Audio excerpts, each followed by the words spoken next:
Three, two, one. Ladies and gentlemen, from Fort Lauderdale, all the way to Los Angeles, and everywhere in between. Welcome to the National Signing Day Podcast, discussing all things to help you get freaking recruited 5 minutes at a time. Now, here's your host, Coach Martin.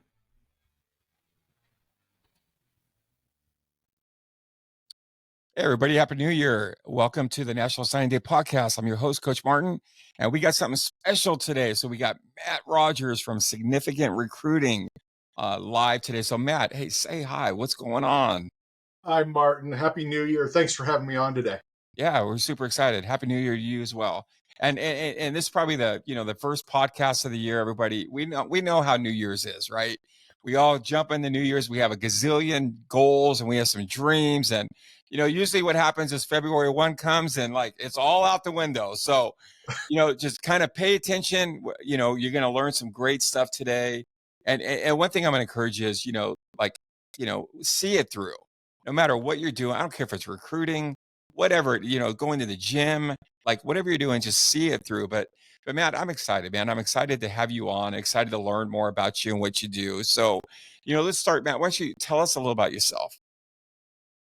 Well, that's a loaded question. Probably the easiest way to explain me and my history is I've been a head college basketball coach for the majority of my life. I was the head coach and athletic director at Maryville University in St. Louis, and then the head women's coach at the University of Laverne out in California. Since then, I've been a recruiting coach. I worked for the largest college recruiting service in the country and helped over 4,000 kids get to college. So it was just a blur of 10 years doing that. And I decided I wanted to work with kids one-on-one more and help them through this journey and their parents. So I sat down and wrote a book about a year and a half ago called Significant Recruiting.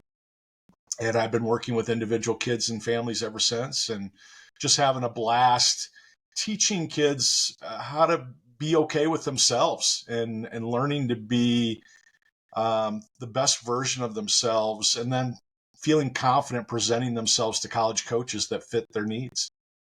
Yeah, man, I like that. I really like to as well. There's a lot of people in this space, and I don't ever have a problem with numbers, right? If somebody can help somebody get from A to B, I'm all for it.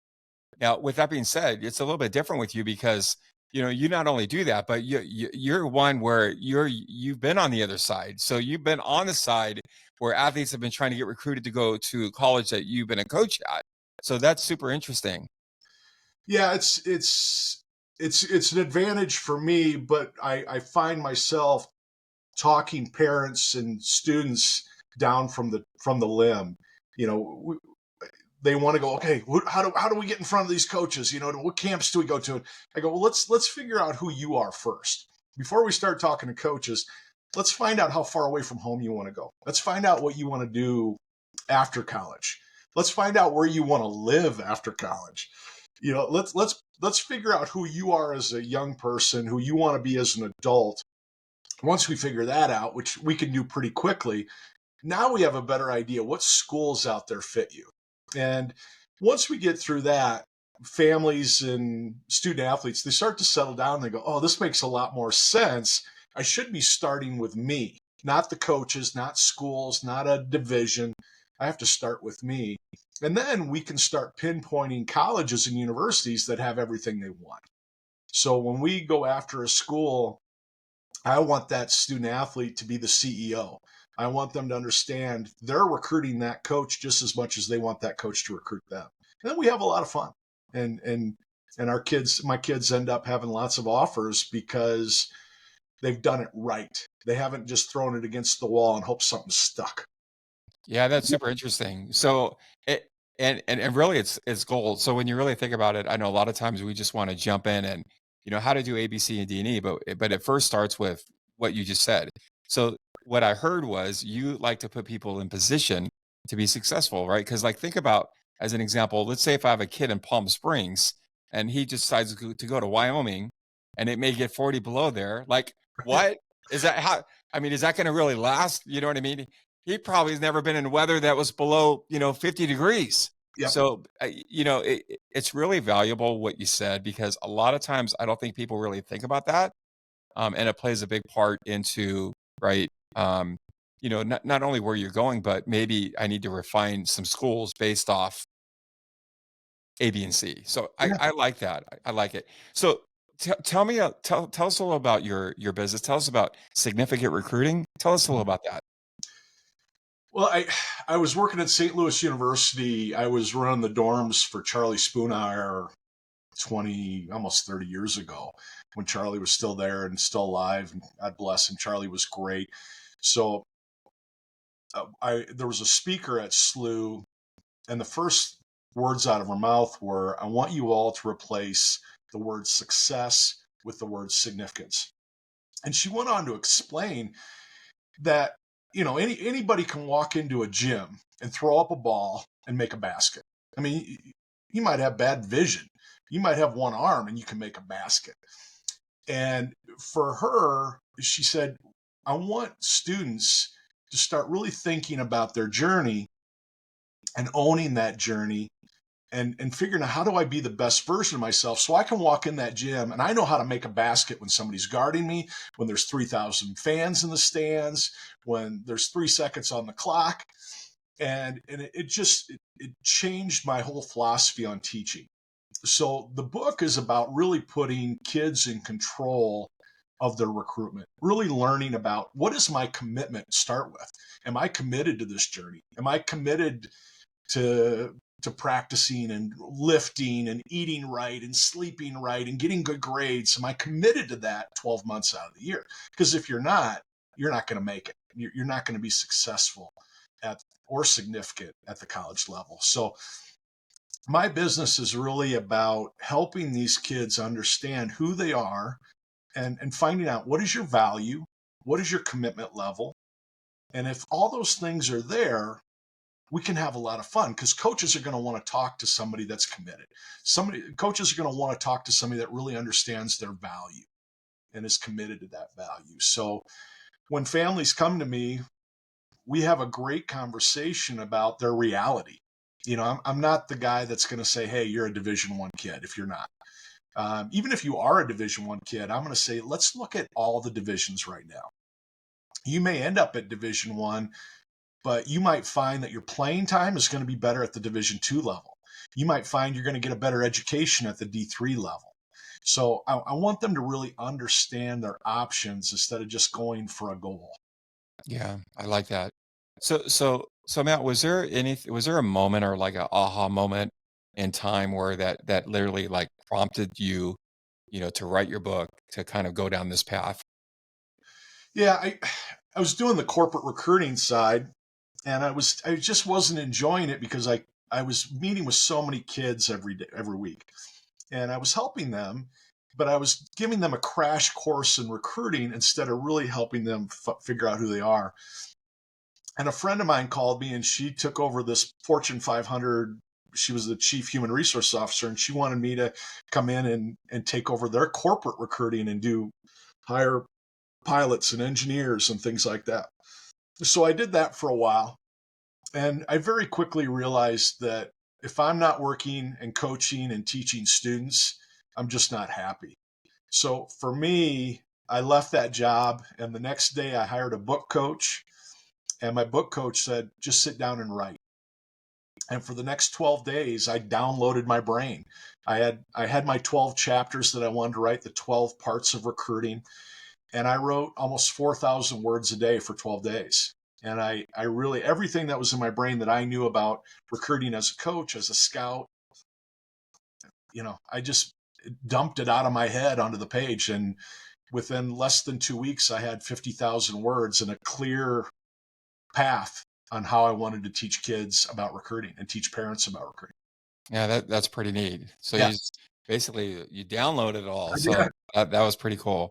Yeah. And I didn't think I was capable of it. I people have told me I've got ADHD, and I'm never one of those people that can sit down and be focused in a classroom. So the fact that I sat down and wrote an entire book and it's published and people are liking it and giving me great reviews. It's amazing to me, but I'm really proud of it, and I'm really proud of what we're doing to help kids and help parents relax and understand that it's hard. Recruiting is very, very hard, but if you do it right, it can be really enjoyable. Yeah, I love it. You know, it's interesting on the book part. So I have a couple, and I have a long list of goals this year, but one of them is to write two more. Yeah, me It's too. interesting because I'll have people come up and talk to me about it, which actually even happened yesterday at church. So we're having a conversation, but some people are like, "Oh man, I can never write a book." And I tell them, "Listen, everyone has a story, and if you got a story, that's all a book is." So yeah, Right? yeah, you definitely got a book in you, at least one. Yeah. So I like Yeah. that. I think I've got a couple more. Yeah. I really, now that I've kind of written a generic, general recruiting book for all families, I really want to get into the sports, and I'm going to write a kind of a version of it where I answer all those questions for softball families, baseball, basketball families, and really make their journey easier by sport. That's hard to do in a 250-page book. Yeah, So I want to make sure every sport family has an identity to follow. nice. So Matt, think of just one. You don't have to give me one, but think of one. What's one thing in this space? We could probably think of dozens of things, but what's one thing in this space that really bothers you? Well, I do some consulting too. I consult with athletic programs. What really bothers me that we're not coaching coaches. I got my first head coaching job at 26. I was a volunteer NAI assistant, 2 years as an assistant high school coach, and then 1 year as a head high school coach. And then I became a college head coach. No one ever taught me how to recruit. Mm, No one ever taught me how to build a calendar for recruiting. Nobody ever taught me a process to find recruits that actually fit me. And what I'm finding over the years is that most coaches are like that. No one's coaching the coaches. And I wish they would. I've got student athletes over the years that'll get an email from a coach, and it's 2,000-3,000 words, and it's nothing about the kid. It's about their school. It's about their university.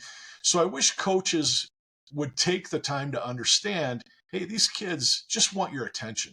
They just want you to give them some honest feedback. You know, send an email and say, hey, I just watched your film. You can flat out shoot the ball. I'd love to have a conversation with you. Or, hey, you can flat out shoot the ball, but we don't need a shooting guard right now, or you're a little small for us. I recommend you look at NAI and D3. I think that's where you're going to find your best success. If more coaches would do that and be honest, the world would change for a lot of these kids. And I think the world would change for a lot of these coaches. yeah, man, actually, that's a really good point. I don't even know if I've really thought of it from that angle. So I do like it. But from another angle, I know that a lot of times people ask me, hey, how cool is it when you get athletes recruited? And trust me when I tell you, I'm like, hey, that's amazing. But that's not my number one. And they're like, well, what do you mean? And I tell them, listen, when an athlete, I'm not talking about your top of your blue chip, right? They're going to find you. I'm talking about the ones that have to hustle. Like, they got to sell themselves. But Yeah, what I tell people is like when an athlete goes through it, it's not easy. Can you imagine a kid, picking up a phone and calling a college coach? Like, if you go to any business that has sales reps, I promise you the sales reps don't even like doing that, right? Most of them. they don't. It's Yep. not easy. It's not easy. So Yep. you got a kid that's doing it that has to pick up the phone, call, and try to sell themselves to a coach. But the thing about it is, I look at it like when a kid learns how to do that, pick up the phone, have a conversation, sell themselves, do it over and over and over again. And that's a template that they're going to be able to use for the rest of their life, right? Absolutely. So it's not just they only see recruitment because they're here. But Right. in reality, what they're learning is going to it's going to serve them so much farther than the court. And that's what I really enjoy about it. So I can now take it a step further where if a coach was to be like, hey, Jimmy, you know, hey, thanks for calling, maybe give you a little encouragement. We kind of don't have a need for you, but maybe man, that could go a long ways, with the athlete. So that's interesting that you bring that up. I think it's super neat. Well, you just defined my definition of significance is having that ownership to say, I know who I am. I'm confident to make that call. And the idea that I teach my kids is don't think of this as a burden for the coach. And I make them put their college coach hat on. I'll do the same with you. All right, you just took over the program. You're in Florida, right? California. You're in California. You just took over the program at Riverside or Laverne, Redlands. How do you find your players? How are you going to go find? You need a center, you need a shooting guard, you need a small forward. How are you going to find them? And you ask most parents this, most kids, most high school coaches, and they go, I guess I go to tournaments, or I guess I'm going to call some high school coaches. And what I want kids to understand, when you send an email to a coach with a link to your profile and all your film and your grades, and then you actually pick up the phone and call them, you just did 80% of the work for that coach. They don't have to find you. They don't have to convince you to look at their school. They don't have to find your film. They don't have to find your contact information. You just made their job easier because you reached out to them. And when you follow up that email with an actual phone call, they get to hear your voice. They get to hear your passion. They get to hear your enthusiasm. They get to hear your character. And that's so much better for a coach. I love it when kids call me when I'm coaching at the college level, because that tells me there's a confidence there. There's a belief in themselves. There's a hunger there. And the kids that I work with, we sit down and we write a personal statement together. We talk about why they want to go to college and why a college coach should actually recruit them. I want them to think about that. And then we write an email based on that personal statement to get that, so that coach gets to hear their authentic self. And then as you were heading down that road, Coach, we do mock phone calls. We practice calling a coach and finding their voice and finding their confidence and figuring out, what do I want to say? If that coach answers, what are my questions for that coach? If they call me, what do I want to ask them? What do I want to know? If I only get one shot with that coach, what information do I want to get out of them? So too many kids are so scared to make that phone call because they're just not prepared. So we practice the heck out of that stuff. That's super good. So in business, we have a term we always use: never warm up on your leads, right? So Yeah. role play. And Matt, so I speak in schools. So when I go and speak in schools, I'll do an example of that. I'll bring a couple up, and it's uncomfortable, but I tell them, listen, find a family member that you can role play with, Yep. because it's going to serve you when you actually call. You're not going to be stuttering. You're not going to, you know what I mean? So that's some good stuff that you shared. So Matt, you shared a little about what you do. Why don't you share with the audience a little bit about, or maybe different areas of what you do? Yeah. When an athlete comes on and they want to get recruited and you're going to help them, what does that look like? Yeah, it's so much fun for me because the first session, and we call them sessions because we're really just getting to know each other. I want them to get really comfortable with me. So the first session is we talk about their priorities. Like we talked in the beginning, how far away from home do you want to go? Are you okay with cold weather? What do you want to do? If you want to be a marine biologist, well, we're not looking for schools in North Dakota and Colorado and Illinois. We're looking for coastal schools. So all of a sudden, we can probably knock out 35 states. And then we talk about how they like to be coached and how they feel and the different coaches they've had and which coaches have really inspired them and motivated them the most. So now I can teach them what to listen for when they're on the phone with a coach. What questions to ask to find out, is that coach a yeller? Are they a motivator? Are they quiet? Or do their assistant coaches do a lot of the coaching? Because you look at the portal right now, and the portal is full of kids that simply didn't ask the right questions. I was one of those kids. When I got recruited out of college, the guy that I went and played for, I never asked him how many other point guards were coming back. he already had 3 point guards coming back. I assumed he was recruiting me to come in and start. Well, there was a junior, a sophomore, and freshman already on the team that played point guard. They were all good, and I didn't ask.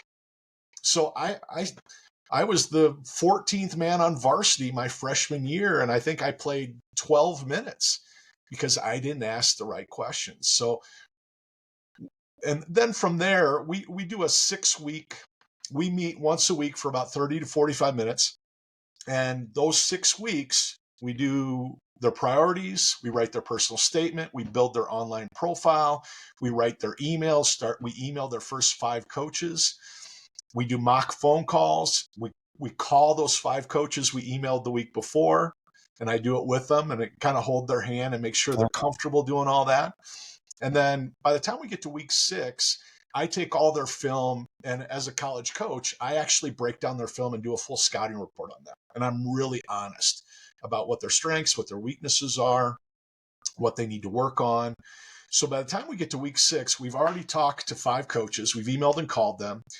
We have a full scouting report, so we know our reality. We know what our value is going to be to college coaches.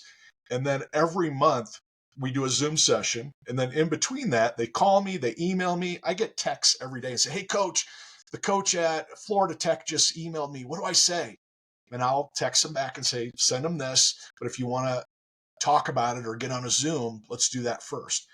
So I'm really a concierge recruiting coach with my families, because you never know when a college coach is going to call. You never know when a college coach is going to email.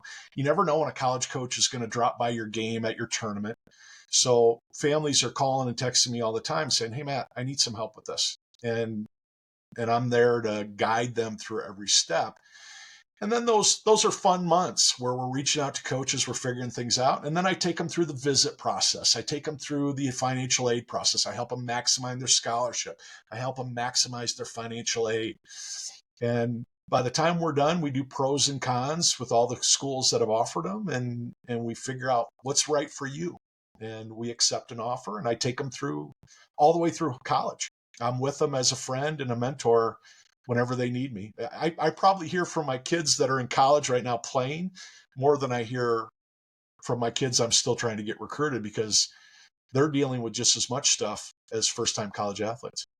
Yeah, that's super neat. I mean, really, you're kind of like, you going through a process, especially a process that's not easy. Getting recruited is not easy, Nope. right? So when you get recruited, you're only dealing with a small percentage of people in the world that get to have that title associated with them for the rest of their life. So, being able to do that and be that mentor, I think you kind of become family. You know what I mean? Like, you care about these guys and these girls, and, like, you know what I mean? You want to see them win, not just in recruitment, but well past that. Yeah. So I think that's super cool. Yeah. Matt, if an athlete ran up to you, I don't know, at an airport and just said, "Hey, I know you're boarding. If you just have one piece of advice you could give me, what would it be?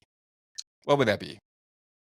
Oh, that's a really tough one, because again, that's the difference between success and significance.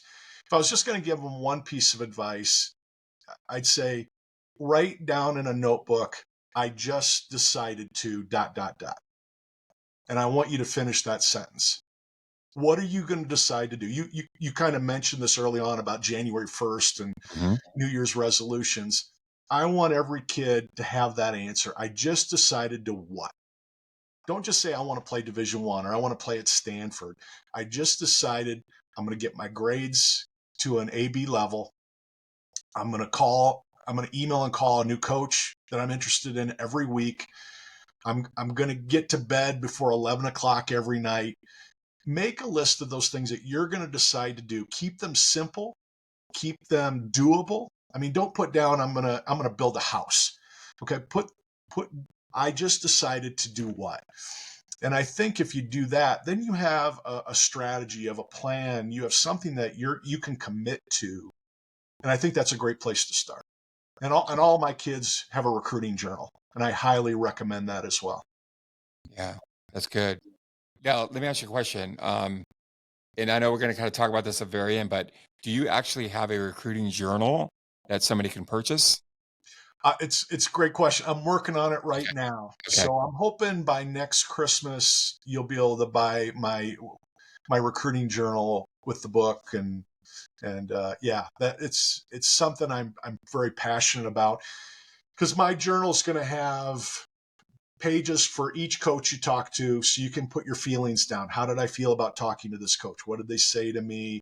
What was my initial response? What was that first impression? It's going to have questions to ask every college coach you talk to.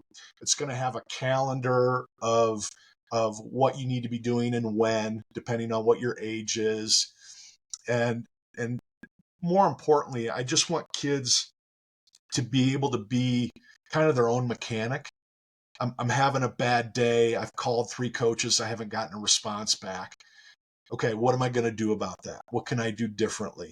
And so I really want kids to learn how to not fix themselves is a bad phrase, but I want them to be able to recognize what they're going through and go, okay, I need to try a different route here. Or I didn't really like that coach. I didn't like how that coach made me feel. So when it's time to make a decision, I want them to be able to come back to those feelings and go, I don't know if that coach is the right one for me. I don't know if that school is the right fit for me. Yeah. Again, I want kids to get to great places. I want them to be happy and healthy. And I want the idea of the portal to never be in their mind. I like it. So I love the journal. So permission to hold you accountable. Please do it. Yes. That you are going to launch that journal this year. That's my goal. Yes. Good. Love it. So if we could go back in time, right? Like we could get in the old DeLorean, kids won't even remember that. Go back in time. And if you can ask yourself a question, so if you can just give yourself a piece of advice, your 17-year-old self, one piece of advice, what would that piece be? Stop waiting for somebody to do it for you. Go do it. Don't be afraid to call a coach. Don't be afraid to email a coach. Don't be afraid to send a letter. Don't be afraid to go after what you want. It's wisdom right there. That's good. Yeah. That's So where I failed. yeah. Well, that's some good stuff right there. So what's one question you would like to ask me? What is the reason you do all this? What is your purpose? What is your mission? Because you've written great books. You're a businessman. You don't have to do this. Why do you do it? Yeah, so actually really good question. So like we have a motto, right? And it basically is, to impact people, change environments, and live a life of purpose. Right. And I know you can kind of get into the cliches, but truly like, I believe I believe everyone was made on purpose and we were made for a purpose, and being able to impact people especially today, man, there's so much nonsense and stuff that's out there where we can really we have an opportunity to impact people in specific areas. Now, in this area, it's recruitment. So it's not just helping, like I said before, not just helping a person get recruited, but if I could truly impact them, they can see things differently, that they could put disciplines and habits in place that are gonna, that are gonna change the trajectory of their life, that's gonna serve them when they get older, right? That they're gonna be able to use those things to give to their children, and it's not gonna serve their children and their grandchildren. That's what gets me excited, right? So recruitment is just a bonus. It really is. I'm very competitive. I love it when athletes get recruited, but truthfully, it's way deeper than that. And if we can do our job during that time that we're entrusted with them, for me, that's a win, and I'll take that win any day of the week. I'm with you. I tell my kids, once you start with me, you're committed. You're family now.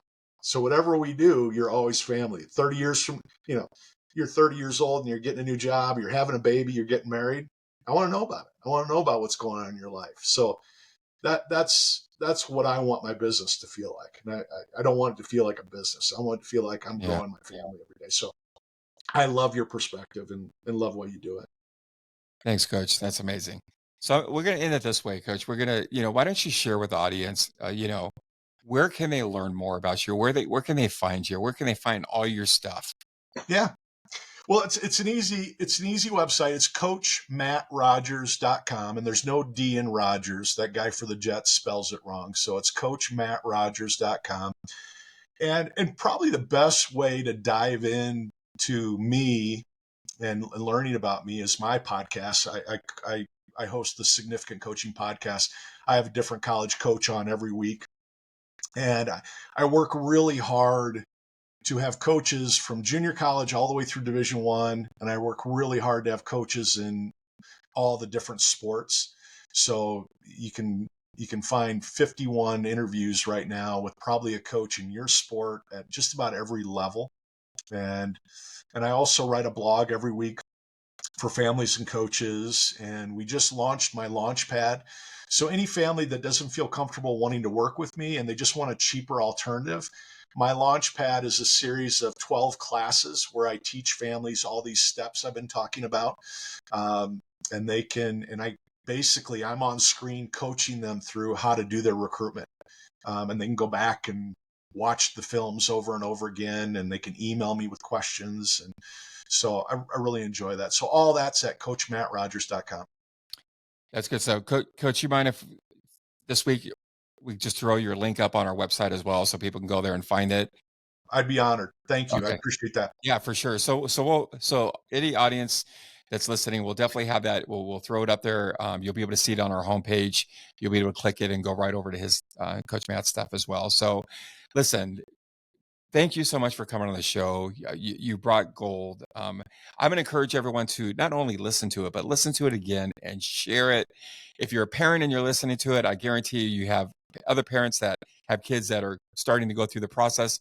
You're going to want to share this with them because Coach just brought the gold. And not only that, Coach was a coach. So he was one that your kids were actually calling to get recruited. So, if anyone knows, Coach Matt knows. So Coach, thank you for being on. We definitely appreciate it. Looking forward to a long relationship with you moving forward. And we're here if we could serve you in any way, shape, or form. So thank you, Coach. The pleasure was mine, Martin. Thank you so much for having me. Best wishes, everybody. Have a happy new year. Happy New Year. I'm Coach Martin. It's the National Signing Day podcast, and we are out. Thanks for listening to the National Signing Day podcast. Be sure to follow us on Instagram at National Signing Day.